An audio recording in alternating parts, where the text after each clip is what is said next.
Hello students, അപ്പോൾ ഇന്ന് നമ്മൾ പഠിക്കാൻ പോകുന്നത് രാംധാരി സിംഗ് ദിൻകർ എഴുതിയ ഒരു കവിതയാണ് ഗീത് അഗീത്. അപ്പോൾ നമുക്ക് നോക്കാം. रामधारी सिंह दिनकर का जन्म बिहार के मुंगेर जिले के सिमेरिया गांव में 30 सितंबर 1908 को हुआ और वे सन 1952 में राज्यसभा के सदस्य मनोनीत किए गए. അതായത് അദ്ദേഹം ജനിച്ചത് 30th സെപ്റ്റംബറിലാണ് ബീഹാറിലുള്ള മുംഗേർ എന്ന പറഞ്ഞ സ്ഥലത്ത് സിമേരിയ എന്നൊരു ഗ്രാമത്തിലാണ് പറഞ്ഞൊരു ഗ്രാമത്തിലാണ് അദ്ദേഹം ജനിച്ചത്. അതിനുശേഷം 1952 അദ്ദേഹം രാജ്യസഭയിലേക്ക് നോമിനേറ്റഡ് ആവുകയാണ്. ഭാരത് സർക്കാരിനെ ഇനിയും പത്മഭൂഷൺ അലങ്കരൺ സേബി അലങ്കൃത് കിയ, അതായത് അദ്ദേഹത്തിന് പത്മഭൂഷൺ കിട്ടിയിട്ടുണ്ട്. ദിൻകർ ജിക്ക് സംസ്കൃത് കെ 4 അധ്യായ പുസ്തക് പർ സാഹിത്യ അക്കാദമി പുരസ്കാർ മില, അതായത് അദ്ദേഹത്തിന് സംസ്കൃത് കെ 4 അധ്യായ എന്ന് പറയുന്ന അദ്ദേഹത്തിന്റെ ഒരു ബുക്കിന് സാഹിത്യ അക്കാദമി പുരസ്കാരം ലഭിച്ചിട്ടുണ്ട്. ഉർവശി കെ ലിയെ ഇനിയും ജ്ഞാൻപീഠ് പുരസ്കാർ മേം സമ്മാനിത് കിയാ ഗയ, അതായത് ഉർവശി എന്ന് പറയുന്ന കാവ്യകൃതിക്ക് അദ്ദേഹത്തിന്റെ കാവ്യകൃതിക്ക് ജ്ഞാനപീഠ പുരസ്കാരവും കിട്ടിയിട്ടുണ്ട്. ദിൻകർ ജി കെ പ്രമുഖ കൃത്യം ഹെ ഹുങ്കാർ, കുരുക്ഷേത്ര, रेशमरथी,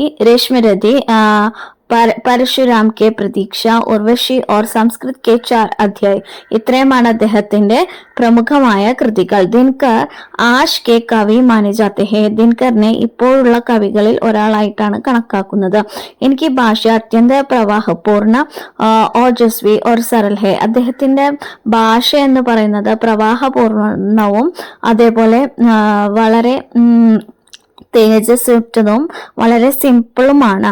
ദിൻകർ की सबसे बड़ी विशेषता है कि अपने देश और युग के सत्य के प्रति സജ്ജത, അതായത് അദ്ദേഹത്തിന് തൻ്റെ ദേശത്തോടും താൻ ജീവിക്കുന്ന യുഗത്തോടും എല്ലാം വളരെ ഇഷ്ടമാണ്. അതനുസരിച്ചിട്ടാണ് അദ്ദേഹത്തിന്റെ കവിതകളും. ദിൻകർ में विचार और संवेदना की सुंदर समन्वय दिखाए जाते हैं, അതായത് ദിൻകറിന്റെ കവിതകളിൽ തങ്ങളുടെ വിചാരങ്ങളും അതിന്റെ സെൻസിറ്റീവ്നെസ്സും അതിന്റെ സൗന്ദര്യവും എടുത്ത് കാണിക്കുന്നുണ്ട്. എനിക്ക് കുഷ് കൃതിയോ മേം പ്രേം ഓർ സൗന്ദര്യ കാ ഭി ചിത്रण है, അദ്ദേഹത്തിന്റെ കുറച്ച് കവിതകളിൽ പ്രേമത്തെക്കുറിച്ചും സൗന്ദര്യത്തെക്കുറിച്ചും ചിത്രണം ചെയ്തിരിക്കുന്നു. ओके, इन्हें അടുത്തത് प्रस्तुत कविता गीत अगीत में प्रकृति के सौंदर्य के अतिरिक्त जीव जंतुओं के महत्व, मानवीय राग और प्रेम भाव की भी सजीव चित्रण है. അതായത് ഗീത് അഗീത് എന്ന് പറയുന്ന ഈ ഒരു കാവ്യത്തിൽ അല്ലെങ്കിൽ ഈ ഒരു കവിതയില് പ്രകൃതിയുടെ സൗന്ദര്യത്തെക്കുറിച്ചും ജീവജന്തുക്കളുടെ മഹത്വങ്ങളെക്കുറിച്ചും മനുഷ്യന്റെ മാനവീയ രാഗ ഓർ പ്രേം ഭാവ, അതായത് മനുഷ്യന്റെ സംഗീതത്തെക്കുറിച്ചും അവന്റെ പ്രേമഭാവത്തെക്കുറിച്ചും എല്ലാം പറയുന്നുണ്ട്. കവി കോ നദി കെ ബഹാവ് മേ ഗതി കാ സുജൻ ഹോता है जान पड़ता है तो शुग शुगी कार्यकल्पों में भी गीत सुनाई देती है और आलाह गाता प्रेमी तो गीत गाने में निमग्न ദിഖായി ദേത്തെ ഹെ. അദ്ദേഹം ഈ കവിതയിലുള്ള ഓരോ കാര്യങ്ങളാണ് ഇവിടെ പറഞ്ഞിരിക്കുന്നത്. അതായത് നദിയുടെ ഗീതവും അതേ സമയം രണ്ട് ശുഗി എന്ന് പറഞ്ഞാൽ തത്തകളാണ്. തത്തകൾ അവരുടെ ഗീതം എങ്ങനെയാണ് പാടുന്നത്, അതേപോലെ ഇവിടെ 2 ലവേഴ്സിന്റെ കാര്യം പറയുന്നുണ്ട്. അപ്പൊ അതിലൊരാള് അലാഹ പാടുന്നതിൽ, അതായത് വൈകുന്നേര സമയങ്ങളിൽ അലാഹ പാടുന്നതിനെ കുറിച്ചും പറയുന്നുണ്ട്. കവി കാ माना है कि गुलाब शुगी और प्रेमिका प्रत्यक्ष रूप में गीत सुजन या गीत गाना भले ही न करे रहे हैं, पर दरअसल वहाँ गीत के सुजन और गान भी हो रहे हैं. അതായത് ഇവിടെ നമുക്ക് കാണാൻ കഴിയും, ഒരാൾ ഗീതം കേൾക്കുന്നുണ്ട്, മറ്റൊരാൾ ആ ഗാനം തൻ്റെ മനസ്സിൽ അടക്കി പിടിക്കുന്നുണ്ട്, ഒരാൾ ഗീതം പാടുന്നുണ്ട്, അങ്ങനെയെല്ലാം നമുക്ക് കാണാൻ കഴിയും. അപ്പോൾ നമുക്ക് ഈ ചാപ്റ്റർ പോയമിൻ്റെ ഹെഡിങ് ആണ് ഗീത് അഗീത്. അതായത് ഗീത് എന്ന് പറഞ്ഞാൽ ഓൾറെഡി എക്സ്പ്രസ്ഡ് ആണ്, അതായത് പാടിയ ഒരു ഗീതം. അഗീത് എന്ന് പറഞ്ഞാൽ പാടാതെ മനസ്സിൽ തന്നെ തങ്ങിപ്പോയ ഒരു ഗീതം, അതായത് പാടാത്ത പാട്ട് എന്നൊക്കെ വേണമെങ്കിൽ നമുക്ക് പറയാം. ഇതിൽ ഏതാണ് സുന്ദരം എന്നും ഇവിടെ കവി ചോദിക്കുന്നുണ്ട്. പാടിയ പാട്ടാണോ അല്ലെങ്കിൽ പാടാത്ത അഗീതാണോ സുന്ദരം എന്നിവിടെ കവി ചോദിക്കുന്നുണ്ട്. അപ്പോൾ അതിലെ ഫസ്റ്റ് ഗീതാണ് ഇവിടെ നമ്മൾ നോക്കുന്നത്. ഗാക്കർ ഗീത് വിരഹ കി തട്ടിനി വേഗവതി ബഹത്തി ജാതി ഹെ. അതായത് ഗാക്കർ ഗീത് വിരഹ കി തട്ടിനി, അതായത് ഗീതം പാടിക്കൊണ്ട് വിരഹയ്ക്ക് ഇങ്ങനെയുള്ള ഗീതമാണ് സെപ്പറേഷൻ, അതായത് വിരഹത്തിന്റെ ഗീതമാണ് പാടുന്നത്. തട്ടിനി ആരാണ് പാടുന്നത്? റിവറാണ് പാടുന്നത്. വേഗവതി ബഹത്തി ജാതി ഹെ, വളരെ വേഗത്തിൽ തന്നെ വിരഹഗീതം പാടിക്കൊണ്ട് വളരെ വേഗത്തിൽ ഒഴുകിക്കൊണ്ടിരിക്കുന്നു. ദിൽ ഹൽക്ക കർലേനെ കോ ഉപലോം സേ കുച്ച് കഹത്തി ജാതി ഹെ, അതായത് തൻ്റെ മനസ്സിന്റെ ദുഃഖം അകറ്റാൻ വേണ്ടി, ദിൽ ഹൽക്ക കർലേനെക്കോ തന്റെ മനസ്സിന്റെ ദുഃഖം അകറ്റാൻ വേണ്ടി, ഉപലോം സേ കുച്ച് കഹത്തി ജാതി ഹെ, അതായത് ആ റിവർ ബാങ്ക്സിലുള്ള കല്ലുകളോടും മറ്റും തൻ്റെ ആ വിരഹ ഗാനത്തിന്റെ എന്തൊക്കെയോ കാര്യങ്ങൾ പാടിക്കൊണ്ട് പറഞ്ഞുകൊണ്ട് പോകുന്നു. തടുപ്പർ ഏക്ക് ഗുലാബ് സോച്ച. അപ്പൊ ഈ ഗാനമെല്ലാം കേട്ടുകൊണ്ട് ആ റിവർ ബാങ്കിൽ തന്നെ ആരാണ് നിൽക്കുന്നത്? ഒരു ഗുലാബ് എന്ന് പറഞ്ഞാൽ റോസിന്റെ ഒരു ചെടി നിൽക്കുന്നുണ്ട്. ദേത്തേശ്വർ, അപ്പോൾ അത് ഇങ്ങനെ ആലോചിക്കുന്നു. സോച്ത देते स्वर यदि मुझे विधाता अपने पदचर के सपनों का मैं भी जग को गीत सुनाता. അപ്പോൾ ആ റോസിന്റെ ചെടി ഇവിടെ തന്നെ ചിന്തിക്കുന്നുണ്ട്. ദേത്തേ സ്വർ യതി മുജേ വിധാത്ത, എനിക്കും ദൈവം സ്വരം തന്നിരുന്നെങ്കിൽ, അപ്നെ പത്ചർ കെ സപ്നോ കാ മേം ബി ജഗ്ഗോ ഗീത് സുനാത്ത. അപ്നെ പത്ചർ കാ സപ്നോ കാ, പത്ചർ എന്ന് പറഞ്ഞാൽ ഓട്ടം സീസൺ ആണ്, അല്ലെങ്കിൽ ശരത്കാലമാണ്. അപ്പോൾ സപ്നോക്ക എന്ന് പറഞ്ഞാൽ ഓട്ടം സീസണിൽ എന്താണ് പ്രത്യേകത? ഇലകളെല്ലാം കൊഴിയും, പൂക്കളെല്ലാം കൊഴിയും അല്ലെ. അപ്പോൾ ആ ഒരു സമയത്ത് എൻ്റെ സ്വപ്നങ്ങളെല്ലാം തന്നെ മേം ബി ജഗ്ഗോ ഗീത് സുനാത്ത, ഞാനും ഈ ലോകത്തെ എൻ്റെ ദുഃഖങ്ങളെ കുറിച്ചും എല്ലാം തന്നെ ഞാനും പാടി അറിയിച്ചേനെ എന്ന് പറയുന്നു. ഗാഗാക്കർ ബഹ്രഹി നിർജരി. അപ്പൊ വീണ്ടും ഇവിടെ പറയുന്നുണ്ട് ഗാഗാക്കർ, പാട്ട് പാടിക്കൊണ്ട് വളരെ വേഗത്തിൽ ഒഴുകിയാണ്. നിർജരി നദി വളരെ വേഗത്തിൽ ഒഴുകിയാണ്. പാട്ടൽ മൂക്ക് ഖടാ തടുപ്പർ, അതായത് പാട്ടൽ എന്ന് പറഞ്ഞാൽ ഗുലാബിന്റെ ആ ചെടിയാണ്.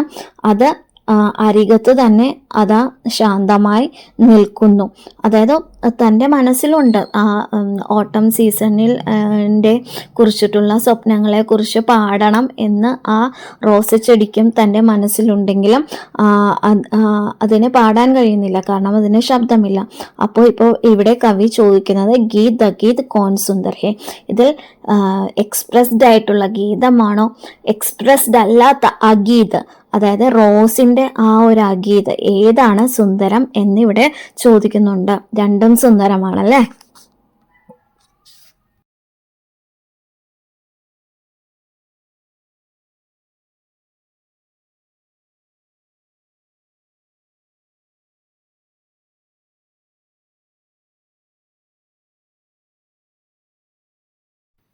ഇനി നെക്സ്റ്റ് പോം നമ്മൾ നോക്കുകയാണെന്നുണ്ടെങ്കിൽ ഇവിടെ 2 പാരറ്റ്സിനെ കുറിച്ചിട്ടാണ് ഇവിടെ പറയുന്നത്.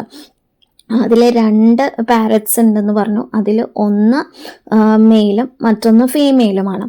അപ്പോൾ അതിൽ മെയിലായിട്ടുള്ള ആൺകിളി ഏറ്റവും മരത്തിൻ്റെ ഏറ്റവും മുകളിൽ ഏറ്റവും മുകളിലെ ബ്രാഞ്ചിലിരുന്ന് ഗീതം പാടുകയും അതിൻ്റെ താഴെയുള്ള ബ്രാഞ്ചിലാണ് അതിൻ്റെ നെസ്റ്റ് ഉള്ളത്. ആ നെസ്റ്റിൽ അവൻ്റെ ഇണയായ പെൺകിളി അവിടെ ആ കൂട്ടിൽ ഇരിക്കുകയാണ്, വെറുതെ ഇരിക്കുകയല്ല, അവിടെ മുട്ടകളുണ്ട്, ആ മുട്ടയിൽ അടയിരിക്കുകയാണ്. അതായത് ഗിവിങ് വാംത്ത്, അതായത് വാംത്ത് കൊടുത്താലേ മുട്ടകൾ വിരിയുള്ളൂ. അപ്പോൾ ഈ ഈ പെൺകിളിക്കും ഈ പാട്ട് പാടണമെന്നുണ്ട്. അതായത് ഈ ആൺകിളി അവിടെ ഇരുന്ന് പാടുന്നതെല്ലാം കേൾക്കുന്നുണ്ട്. അത് ഗീത് ഗാരഹേ. ആൻഡ് ഈ ഫീമെയിലായിട്ടുള്ള ഈ പാരറ്റിന് പാടണമുണ്ട്, പക്ഷേ പാടാൻ കഴിയുന്നില്ല. But she is very happy.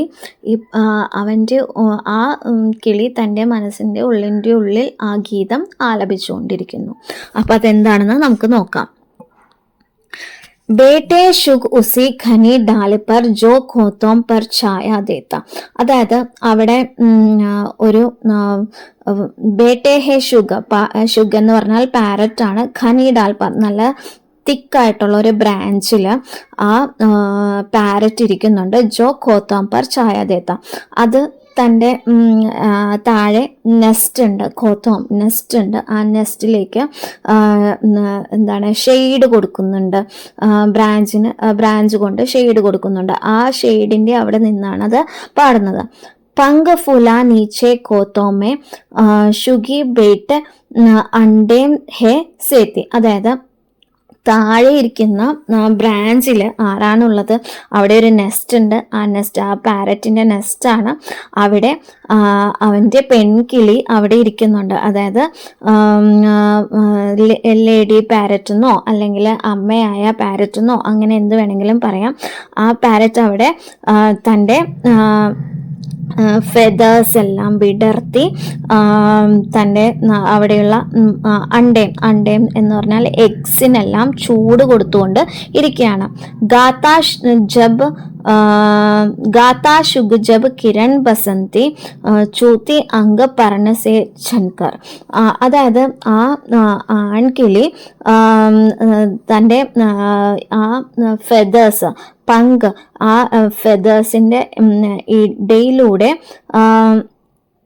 വരുന്ന സൺലൈറ്റ്, ബസന്തി, പങ്ക് ബസന്തി ചൂത്തി അങ്ക് പർണ സേ ശൻകർ, ലീവ്സിനെ എല്ലാം തട്ടി സൺ റേസ് പതുക്കെ താഴേക്ക് ഇറങ്ങുന്നത് കാണാൻ കഴിയുന്നു. കിന്തു ഷുഗി കെ ഗീത് ഉമടുക്കർ രഹ് ജാത്തെ ഹെ സ്നേഹമേ സൻകർ. പക്ഷെ ഈ ആൺകിളിയുടെ ഈ നല്ലൊരു ക്ലൈമറ്റിൽ ഇരുന്ന് പാടുന്ന ഈ ആൺകിളിയുടെ പാട്ട് കേട്ടിട്ട് ഈ പെൺകിളിക്കും പാടാൻ തോന്നുന്നുണ്ട്. പക്ഷെ അവൾക്ക് പാടാൻ കഴിയുന്നില്ലെങ്കിൽ പോലും അവൾ ആ എഗ്സിന് അവൾ ആ ചൂട് കൊടുക്കുന്നുണ്ട്. അതിൽ അവൾ വളരെ സന്തോഷവതിയാണ്. അവളുടെ ഗീതം, അവളുടെ ഉമ്മടുക്കർ രഹ്ജാത്തെ ഹെ സ്നേഹമേ സൻകർ, അവളുടെ ചുണ്ടുകളിൽ തന്നെ ആ ഗീതം അവിടെ തങ്ങി നിൽക്കുന്നു, അത് പുറത്തേക്ക് വരുന്നില്ല. ഗൂഞ്ച് രഹാ ശുക് കി സ്വർ വൻമേ. അതായത് ആ പാരറ്റിൻ്റെ സൗണ്ട് ആ കാട്ടിൽ, സ്വർ വൻമേ, ആ കാട്ടിൽ മുഴുവനും മുഴങ്ങി കേൾക്കാം. ഫുലാമഗ്ന ശുഗി ക പർ ഹെ. അതായത് പക്ഷേ ആ പാട്ട് കേട്ടിട്ട് വളരെ എന്തൂസിയാസ്റ്റിക്കും പ്ലഷറും ആകുന്നത് ആ പെൺതത്തയാണ്. അഗീത് കോൻ സുന്ദർ ഹെ. അതായത് ആൺതത്തയുടെ ഗീതമാണോ അല്ലെങ്കിൽ ആ പെൺതത്തയുടെ അഗീതാണോ, അതായത് പാടാത്ത പാട്ടാണോ, ഏതാണ് സുന്ദരം എന്ന് വീണ്ടും ഇവിടെ കവി ചോദിക്കുന്നു.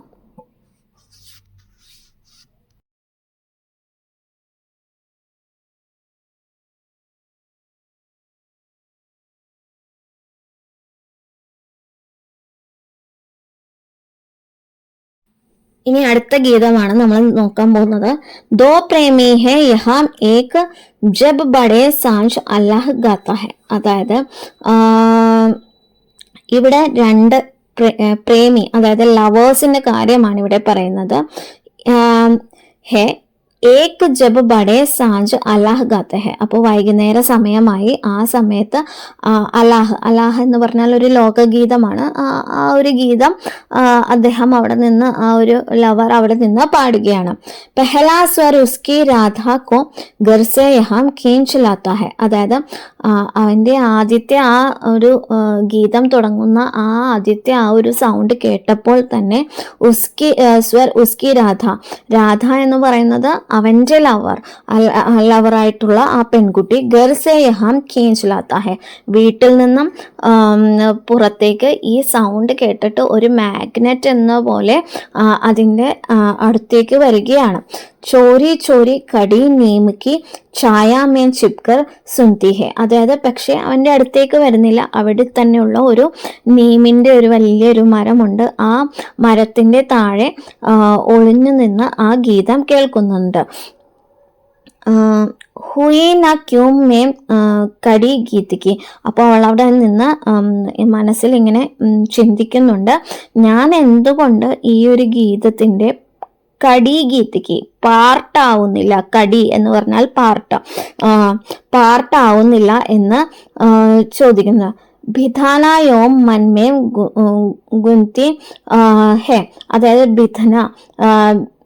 ബിധന എന്ന് പറഞ്ഞാൽ ഹേ ഈശ്വർ, ദൈവമേ, എന്തുകൊണ്ട് ഞാൻ ഈ ഒരു ഗാനത്തിൻ്റെ ഭാഗമാകുന്നില്ല എന്ന് മനസ്സിൽ പറഞ്ഞുകൊണ്ടിരിക്കുന്നു. വഹ് ഗാത്ത പർ കിസി വേഗസെ. അവൻ അതാ അവിടെ നിന്ന് നന്നായി നല്ല ഉച്ചത്തിൽ നല്ല ഗീതം പാടുന്നു. ഫൂൽ രഹാ ഹെ ഇസ്കെ ഫൂൽ രഹാ ഇസ്ക അന്തർ ഹെ. പക്ഷെ ആ ഗീതം പാടുന്നതിൻ്റെ പ്ലഷർ അല്ലെങ്കിൽ സന്തോഷം മുഴുവനും ഈ ഒരു പ്രേമികയുടെ ഉള്ളിലാണുള്ളത്. ഗീത് അഗീത് കോൺ സുന്ദർ ഹെ. അതായത് ഒരാൾ എക്സ്പ്രസ് ചെയ്യുന്നു, ഒരാൾ അൺഎക്സ്പ്രസ്ഡ് ആണ്. ഇതിൽ ആരുടെ ഗീതമാണ് സുന്ദരം എന്ന് ചോദിക്കുന്നു. ഗീത് പാടുന്നയാളുടെ ആണോ അഗീതായിട്ടുള്ള ആളുടെ ആണോ, ആരുടെയാണ് സുന്ദരം എന്ന് വീണ്ടും ഇവിടെ കവി ചോദിക്കുന്നുണ്ട്. അപ്പോൾ എല്ലാവർക്കും ഈ വീഡിയോ ഇഷ്ടമായെന്ന് വിചാരിക്കുന്നു. അപ്പോൾ ലൈക്ക് ചെയ്യുക, ഷെയർ ചെയ്യുക, സബ്സ്ക്രൈബ് ചെയ്യുക, സപ്പോർട്ട് ചെയ്യുക. Okay, thank you.